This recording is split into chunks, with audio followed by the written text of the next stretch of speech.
5 वृक्ष काटने से पहले जरा विचार करिएगा। 5 वृक्ष। पहले नंबर का है बेलपत्री का वृक्ष,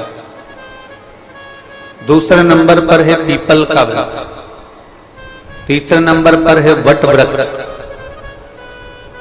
चौथे नंबर पर है शमी वृक्ष और 5वें नंबर पर है आंवले का वृक्ष।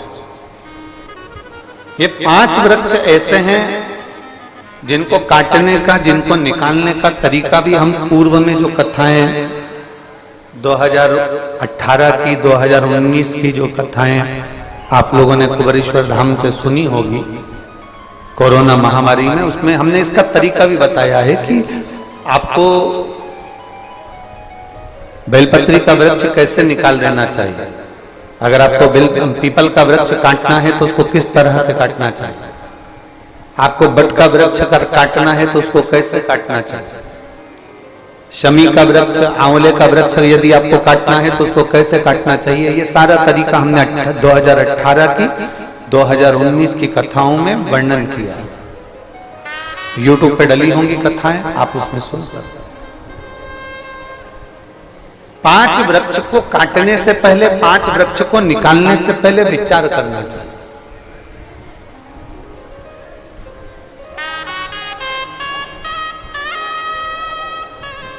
घर का गंदा पानी, घर का बेकार जल अगर पीपल के वृक्ष में जा रहा है, बेलपत्री के वृक्ष में जा रहा है, बट वृक्ष में जा रहा है, आंवले के वृक्ष में जा रहा है, शमी के वृक्ष में जा रहा है, तो वो श्रेष्ठ नहीं है, उसकी श्रेष्ठता नहीं है। यहां तक शिव महापुराण की कथा कहती है, अगर कोई विद्वत ब्राह्मण ने आपको बताया है कि आपके घर में पितृदोष है, कोई विद्वान ब्राह्मण ने बता दिया कि आपके घर में काल सर्प दोष है, कोई विद्वान ब्राह्मण ने बता दिया कि आपके यहाँ पर ये वास्तु दोष है और इस दोष को मिटाना जरूरी है, कोई ने आपको बताया, उस समय पर हमें घबराना नहीं।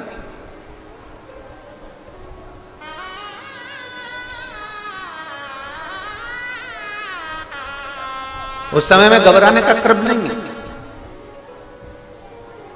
कहते हैं पीपल का जो जल झड़ता है पीपल के वृक्ष से, आप लोगों ने कभी देखा है कि नहीं देखा, वो हमको नहीं मालूम।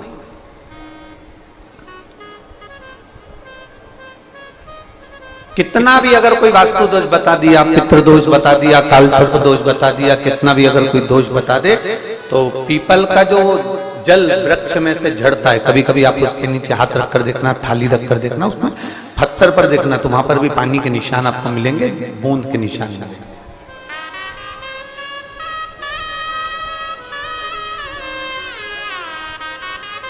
मात्र उस पीपल के वृक्ष के जल की एक बिंदी, एकमात्र बिंदी,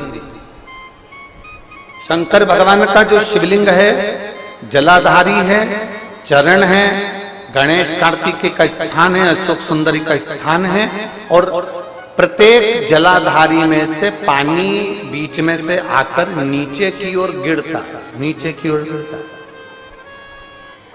आप लोगों के स्मरण में हमने पहले भी बताया कि राइट में किसका स्थान है, गणेश जी का, लेफ्ट में कार्तिकेय, बीच में अशोक सुंदरी। ये क्या है, पार्वती जी का हस्त कमल शिवलिंग, और ऊपर से जो जल एक एक बूंद शंकर जी के शिवलिंग पर गिर रहा है, वो शंकर जी की 5 लड़कियां, जया, विषहरा, शामलीवारी, दौतली और देव, शंकर जी की 5 लड़कियों, एक एक बूंद पानी शिव जी पर गिरा।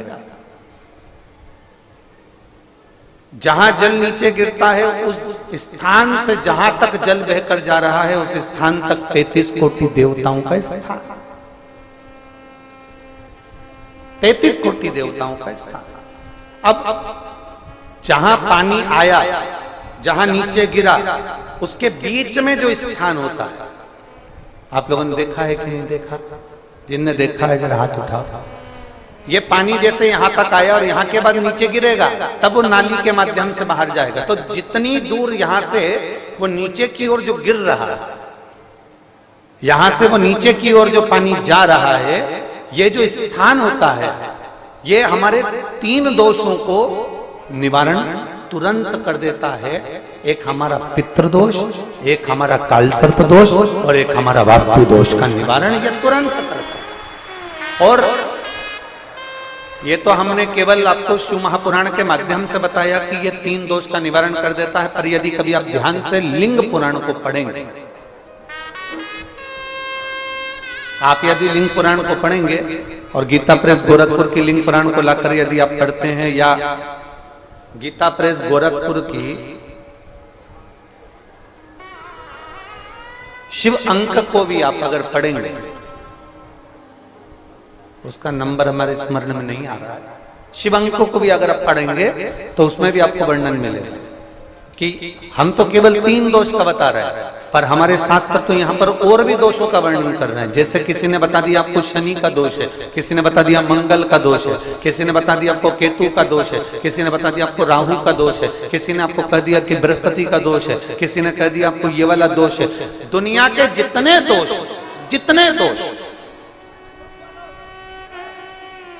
पीपल के वृक्ष के झड़ता हुआ जल की एक बूंद का स्पर्श, भले वो सूख गई हो, उसका एक स्पर्श मात्र जहां पानी नीचे की ओर गिर रहा है, उतनी परिधि, उतनी जगह के बीच में जहां से पानी गिरता है, बस उस स्थान पर अगर वो उंगली अपना नाम और गोत्र का स्मरण कर कर भी लगा दी जाए और एक लोटा जल चढ़ा दिया जाए, तो ये जितने दुनिया के दोष हैं वो अपने आप समाप्त हो ही जाते हैं। शंकर की भक्ति का है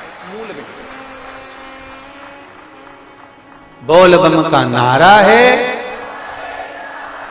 और अच्छे से समझ लो, जरा ध्यान में आ जाए आप लोगों के, नहीं तो गलत कर बैठो तो बहुत स्मरण रखिएगा। शिवलिंग जलाधारी में से पानी बहता है, नीचे की ओर जाता है।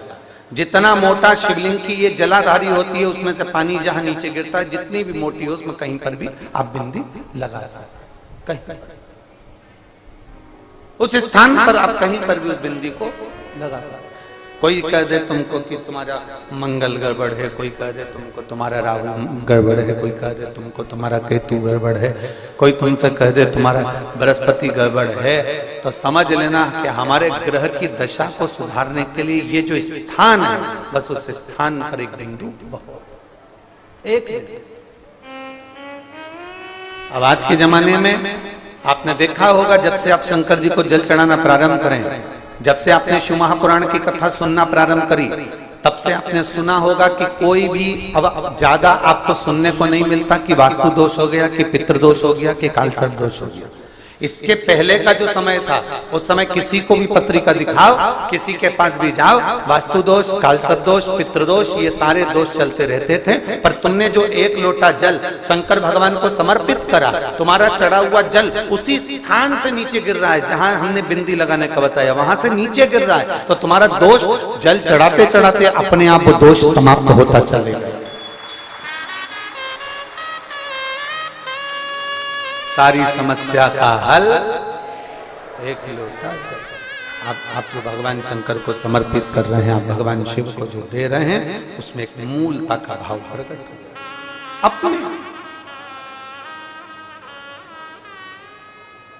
और मैंने तेरे ही भरोसे बाबा, तेरे ही भरोसे हवा बिच उड़ती जावांगी, बाबा डोर हथो छड़ी लाए कटी जावांगी।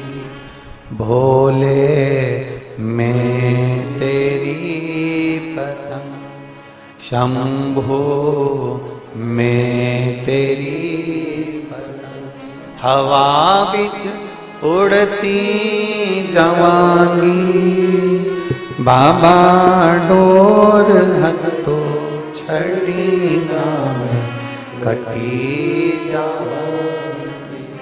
भोले में तेरी पतंग, शंभो में तेरी पतंग। आप दिल से उसको रिझाइए।